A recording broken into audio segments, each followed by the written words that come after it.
율법을 살피는 것이 8번째인데요. 율법의 맨 처음을 장식했던 신앙의 대전제가 하나 있었습니다.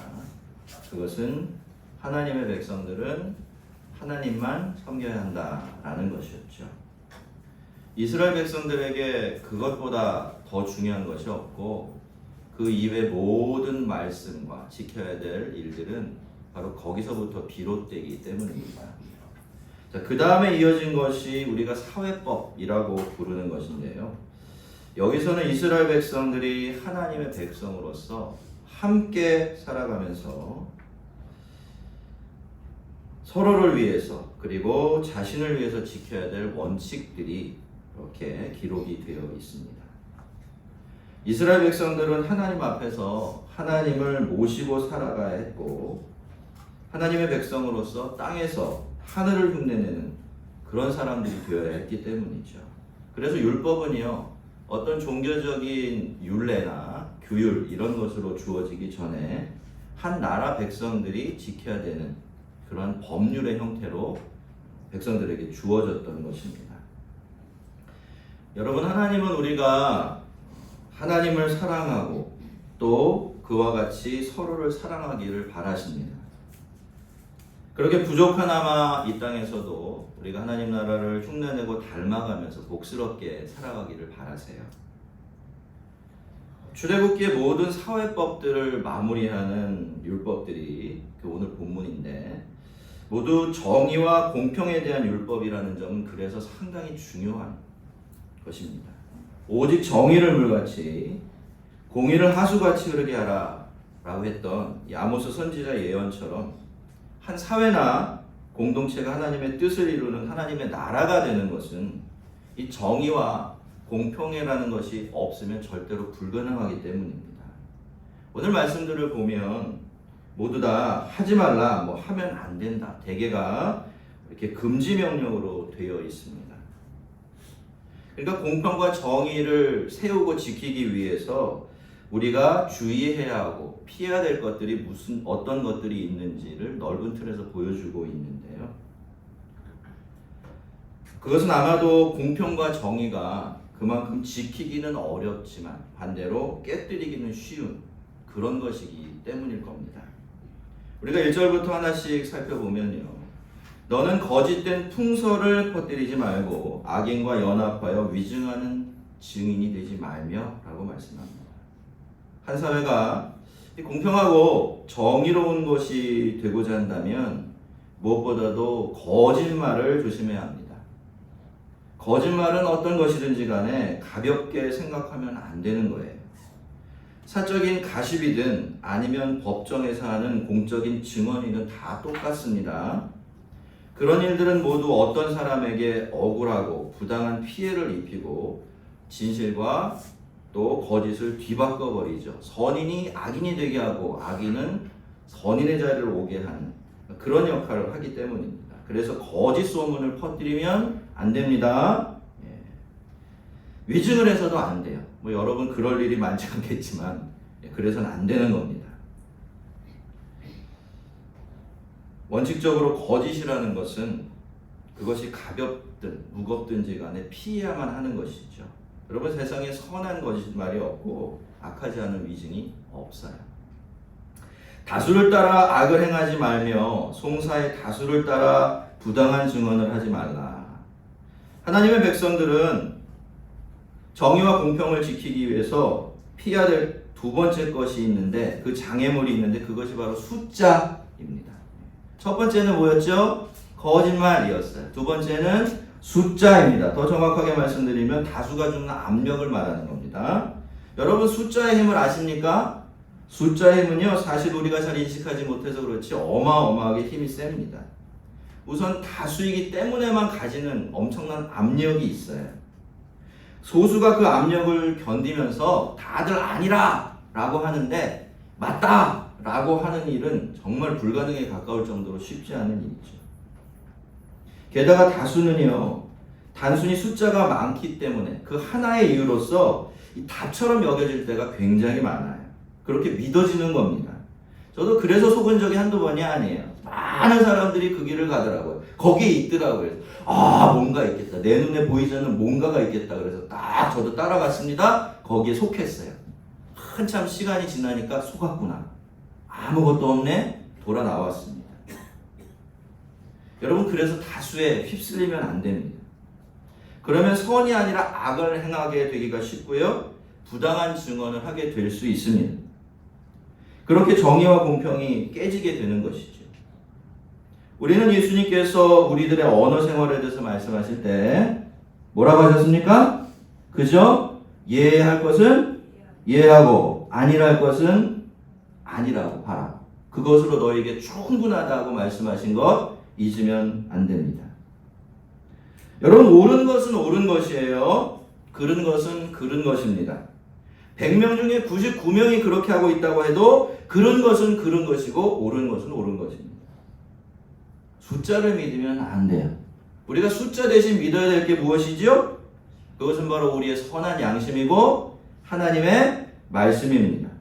우리는 그저 그 두 가지 기준에 따라서 예할 것은 예하고 아니라 할 것은 아니라고 하면 되는 거예요. 여러분, 그래도 틀릴 수 있죠? 예, 그래도 잘못될 수 있어요. 근데 괜찮아요. 그건 실수한 것이기 때문에 괜찮습니다. 여러분, 그렇게 우리가 양심을 지키고 하나님의 말씀을 따라서 숫자의 압력을 이겨낼 때 우리는 나를 지키고 세상을 지킬 수가 있어요. 선과 진실과 거짓 사이에서 바른 길을 잃지 않고 걸어갈 수가 있게 되는 겁니다. 가난한 자의 송사라고 해서 편벽되이 두둔하지 말지니라. 너는 가난한 자의 송사라고 정의를 굳게 하지 말며. 3절과 6절 말씀인데요. 여기서 하나님께서 강조하시는 것은 사람의 어려운 사정 때문에 법정에서 무조건 어떤 사람의 편을 들어주거나 그 사람에게 유리한 판결을 내리면 안 된다라는 거예요. 여러분, 개인적으로는요, 얼마든지 그 사람의 어려운 사정을 감안해서 그 사람이 행한 옳지 못한 일 개인적으로 용서해 줄 수 있지요. 벌받지 않게 하고 넘어갈 수가 있습니다. 하지만 여러분, 공과 사는 엄연히 다른 겁니다. 내가 개인적으로 어려운 내 이웃을 용서해 주는 것하고 법정에서 그 사람의 편을 들어주고 재판관으로서 그 사람을 죄 없다라고 판결하는 일 완전히 다른 것입니다. 물론 현실 속에서 보면 어떤가요? 이게 반대가 될 때가 훨씬 더 많아요. 가난하고 힘없는 사람들이 아니라 가진 것 많고 힘 있는 사람들의 편을 들어주는 경우가 훨씬 더 많다라는 것입니다. 우리가 유전무죄, 그 다음에 무전유죄, 이 말에 굉장히 익숙해져 있지 않습니까? 왜 그럴까요? 지금 우리가 살아가는 사회가 그런 모양을 그대로 보여주고 있기 때문에 그런 겁니다. 그래서 여러분, 이 말씀은 이런 뜻이 돼요. 가난한 사람이라고 해서 송사를 할 때 일방적으로 편을 들어주거나 정의를 굳게 하면서까지 그 사람에게 유리한 판결을 내리면 안 된다라고 하면 부자나 힘 있는 사람들에 대해서는 더더욱 그러면 안 된다라는 뜻입니다. 가난한 사람들의 편을 들어주는 것은 긍휼과 사랑에서 비롯된 행동일 수 있지만 어떻습니까? 부자나 힘 있는 사람들의 편을 들어주는 것은 순수하고 선한 의도에서 비롯된 행동이 아닐 가능성이 훨씬 더 높기 때문에 그래요. 그러니 여러분, 우리는 이 두 계명을 그렇게 이해하는 겁니다.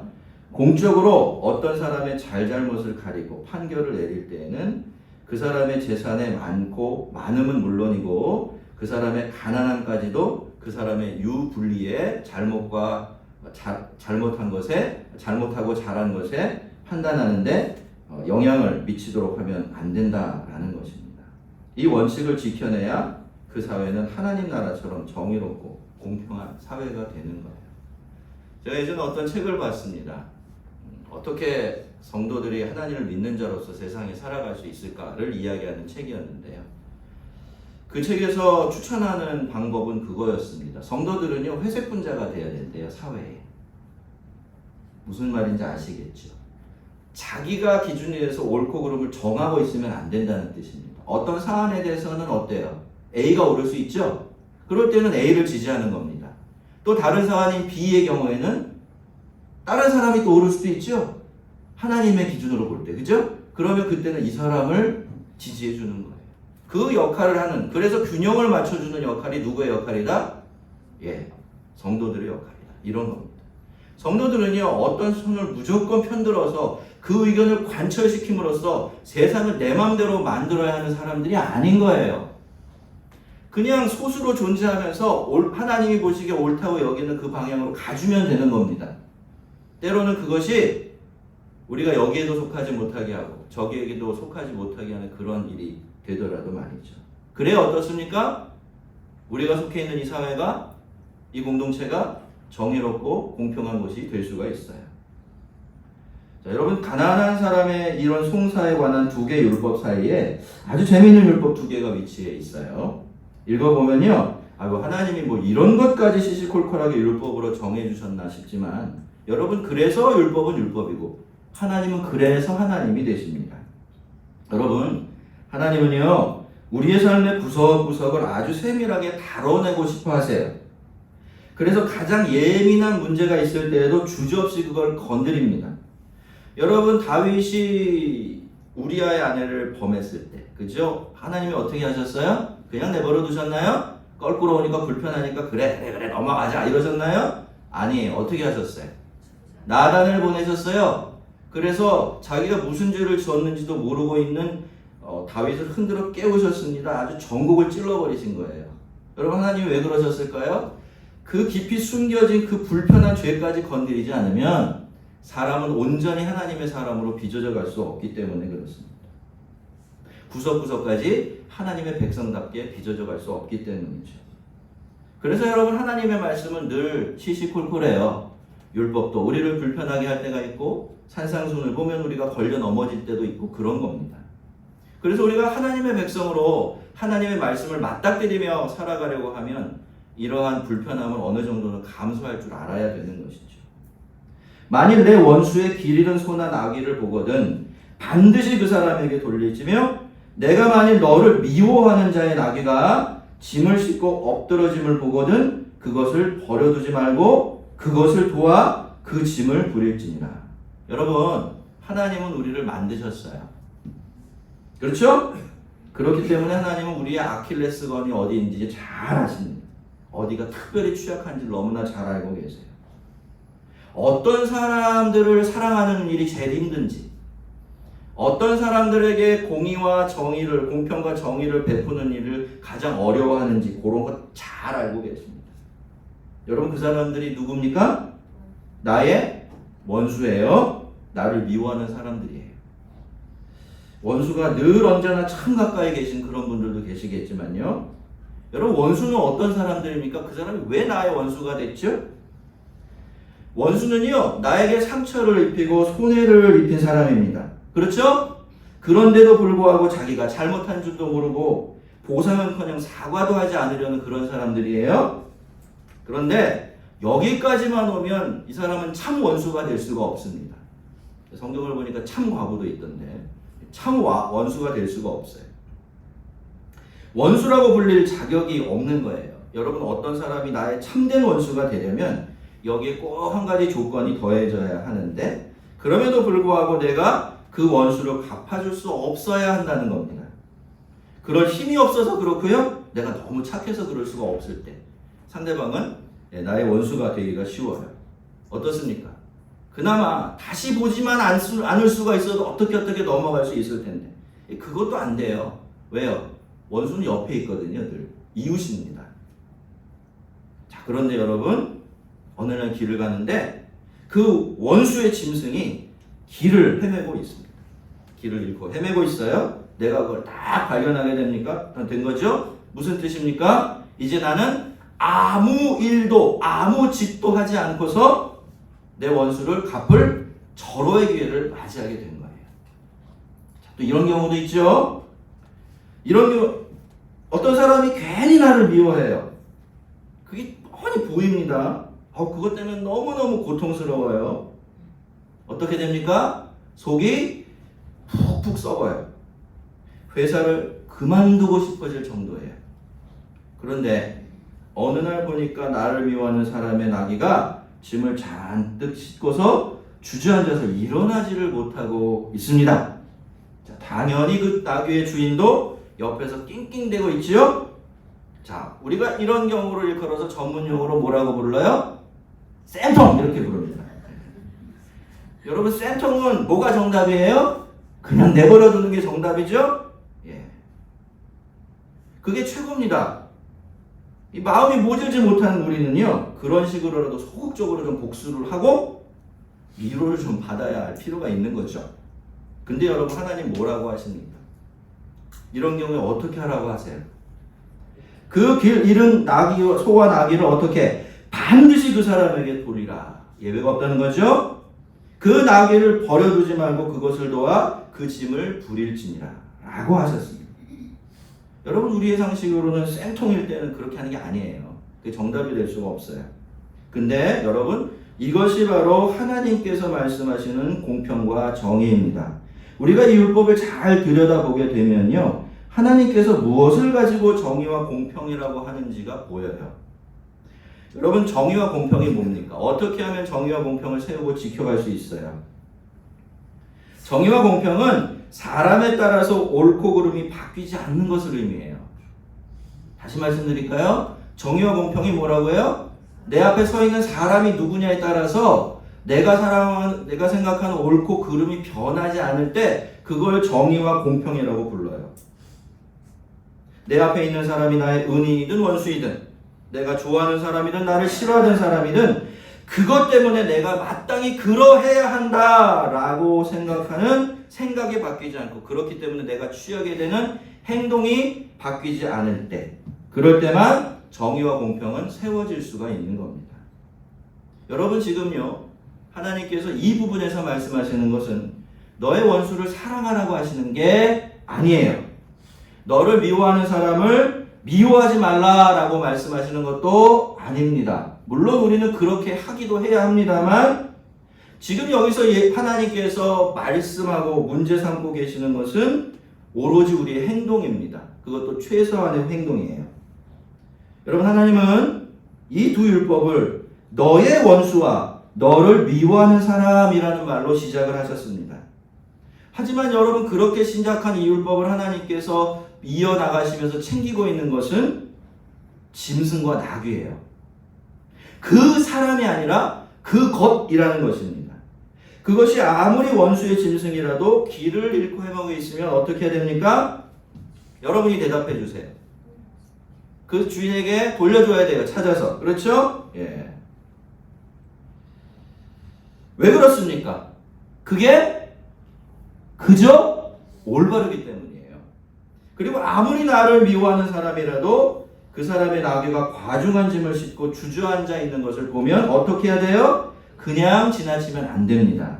그럴 때는 그 나귀를 도와서 일으켜 세워 주어야만 해요. 왜 그렇죠? 이것도 그렇게 하는 것이 그저 맞는 일이기 때문이에요. 법정에서 판결을 내리는 재판관만 정의를 세우고 공평을 지켜야 될 책임이 있는 게 아닙니다. 한 사회를 이루고 있는 개개인들이 지극히 작고 사소해 보이는 개인적인 일에 있어서까지 사람 때문에 옳고 그름을 바꾸지 않고 지켜내려고 애를 쓰며 살아갈 때 그렇게 정의롭고 공평한 사람이 되려고 할 때 그 사회 또한 정의롭고 공평한 사회가 되어지는 것입니다. 정의를 세우고 공평을 지키려면요 꼭 할 줄 알아야 되는 게 있어요. 그게 뭡니까? 그 사람하고 그것을 분리시켜 생각하는 겁니다. 그 사람하고 그 일을 따로 떼어놓고 시작하는 것이에요. 일이 그 사람의 일이니까 기준이 달라지고 그것이 저 사람의 것이니까 취하는 행동이 달라지면 어떻습니까? 절대로 정의와 공평이 지켜질 수가 없어요. 어떤 이유에서든지 여러분 사람과 그것을 분리해내지 못하면 어떻습니까? 그런 사람들이 살아가는 사회는 가난한 자의 송사를 굳게 하고 무지한 자의 의로운 자를 죽게 하는 그런 불의한 사회가 되기가 굉장히 쉬운 겁니다. 8절에서 여러분 하나님께서 뇌물을 받지 말라라고 하신 것도 그것 때문이에요. 첫째로 뇌물은 어떻게 된다고 합니까? 밝은 자의 눈을 어둡게 만든대요. 뇌물을 받지 않았을 때는 그렇지 않은 거예요. 뇌물을 받고 나니까 뻔히 보이던 것이 안 보이기 시작합니다. 같은 것이 다르게 보여요. 잘못한 사람의 죄는 작아지고요. 피해자의 고통은 커지고 피해자의 고통은 작아져 버리는 것입니다. 자, 둘째로 이게 정말로 심각한 일인데 뇌물은 어떻게 한답니까? 의로운 자의 말을 굽게 한대요. 무슨 뜻인가요? 뇌물을 갖게 되면 의로운 사람이 갑자기 불의한 사람이 된다는 겁니다. 그래서 조금 전까지는 영 다른 이야기를 하게 된다는 것이죠. 여러분, 이것이 이 재물이라는 것이 인간의 탐욕과 만났을 때 언제나 일으키게 되는 정말 안타까운 사건이기는 하지만요.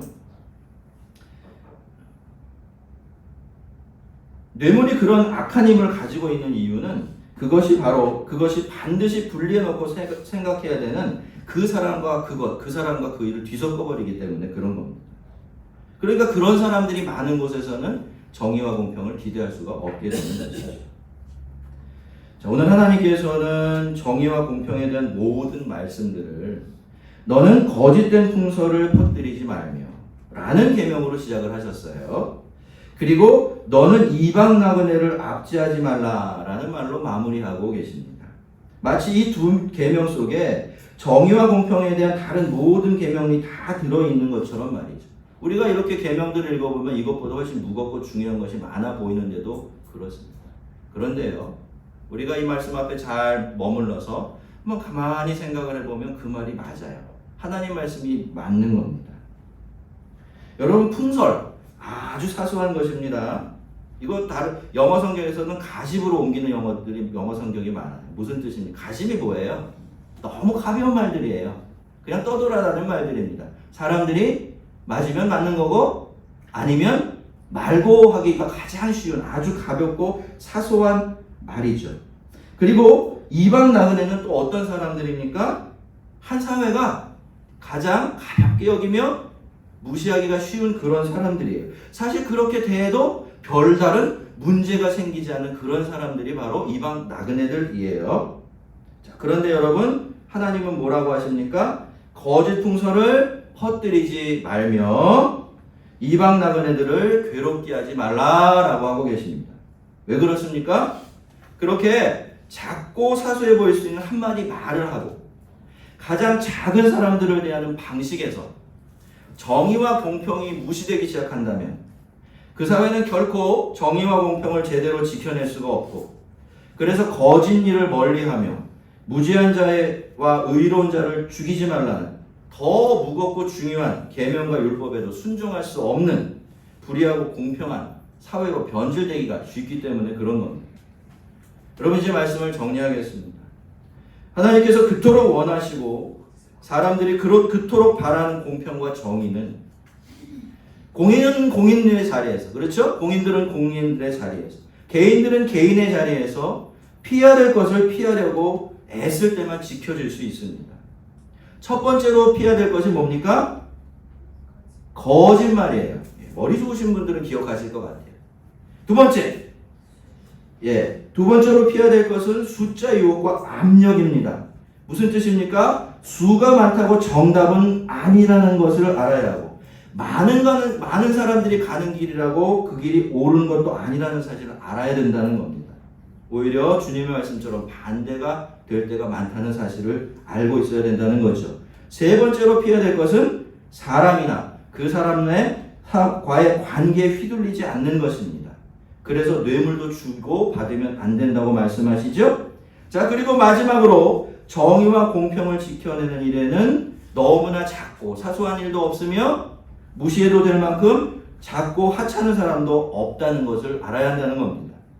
한 사회를 무너뜨리는 거대한 불의와 공평은 언제나 그렇게 작은 일로부터 시작되기 때문입니다.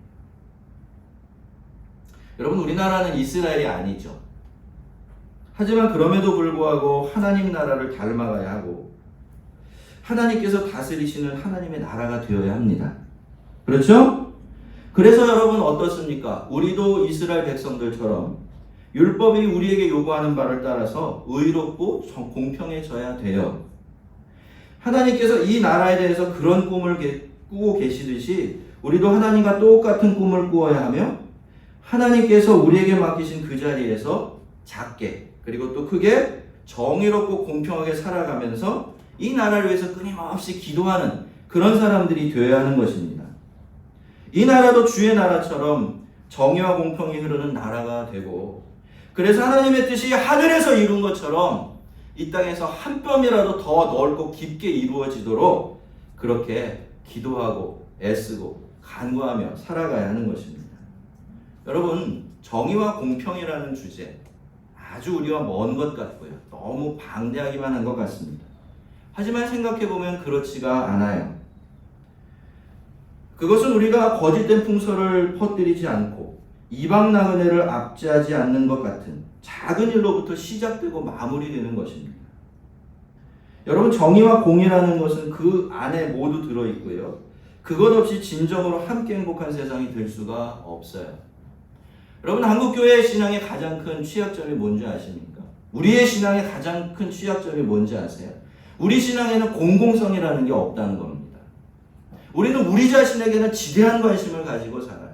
신앙생활을 할 때는 그것이 무엇이든지 나에게 무언가가 주어지고 내가 받고 내가 채워지는 것은 끊임없이 생각하고 또 생각하지만, 더 많은 성도들의 신앙의 취약점은 우리가 사는 세상을 별로 생각하지 않는다는 거예요.